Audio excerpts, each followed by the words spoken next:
Hello बच्चों, ये जे main 2024 का क्वेश्चन है 6 अप्रैल फर्स्ट शिफ्ट का।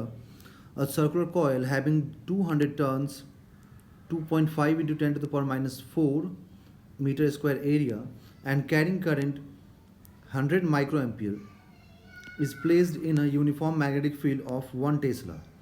Initially, the magnetic dipole moment was directed along B, मतलब इनिशियली जो है ना मैग्नेटिक डाइपोल मोमेंट M और B दोनों एक ही डायरेक्शन में है.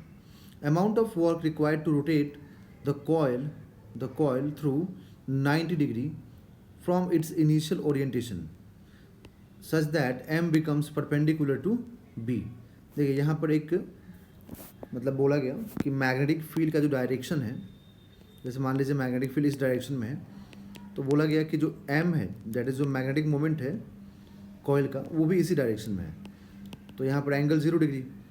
तो बोल रहा है कि अब इसको रोटेट करके हमें मैग्नेटिक मोमेंट को परपेंडिकुलर टू बी कर देना है.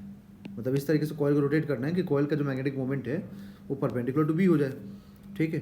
तो वर्क डन उसके लिए पूछ रहा है. तो वर्क डन जब कुछ मेंशन नहीं करता है बच्चों, तो हमेशा work done due to agent find किया जाता है. तो work done due to agent find करें अगर हम लोग, तो हम लोग क्या लिखेंगे, M B into cos theta 1 minus cos theta 2, मतलब इनिशियल एंगल, ठीक है, माइनस यहाँ पर थीटा 2 जो है वो फाइनल एंगल है. तो मैग्नेटिक डाइपोल मोमेंट का जो फॉर्मूला होता है, ठीक है, वो अभी रखूँगा मैं. और initial angle cos 0, final angle cos 90.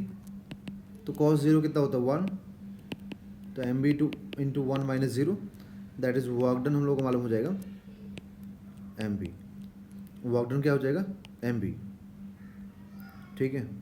तो अब यहाँ से हम लोग work done is equal to M B तो मालूम हो गया. अब मैग्नेटिक मोमेंट देखें, तो मैग्नेटिक मोमेंट होता है बच्चों एन आई ए. ठीक है.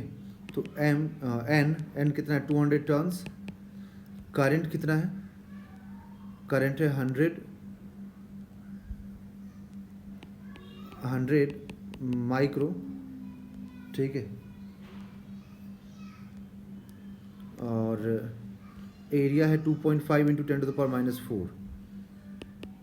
2.5 into 10 to the power minus 4. अब इन सबको मल्टीप्लाई करें अगर हम, देखिए ये जो है ना 40 इसके साथ कैंसिल हो जाएगा, और 2 इंटू 2.5 5 हो जाएगा. तो 5 into 10 to the power minus 6, ये मैग्नेटिक मोमेंट आ गया. ठीक है. अब इसी मैग्नेटिक मोमेंट को हम लोग क्या करें, एक मिनट रुकिए.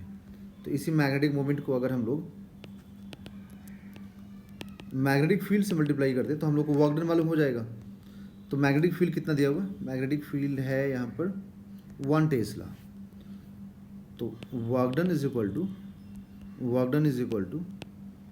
1 टेस्ला इंटू मैग्नेटिक मोमेंट. तो हम लोग को यहाँ से 5 into 10 to the power minus 6 joule मालूम हो जाएगा. 5 into 10 to the power minus 6 joule that is 5 micro joule. तो यहाँ जो आंसर होगा वो कितना हो जाएगा बच्चों, 5 हो जाएगा. ठीक है. तो हमें इसको 0 डिग्री एंगल से 90 डिग्री रोटेट करने के लिए 5 माइक्रो जूल वर्क डन करना पड़ेगा. ओके.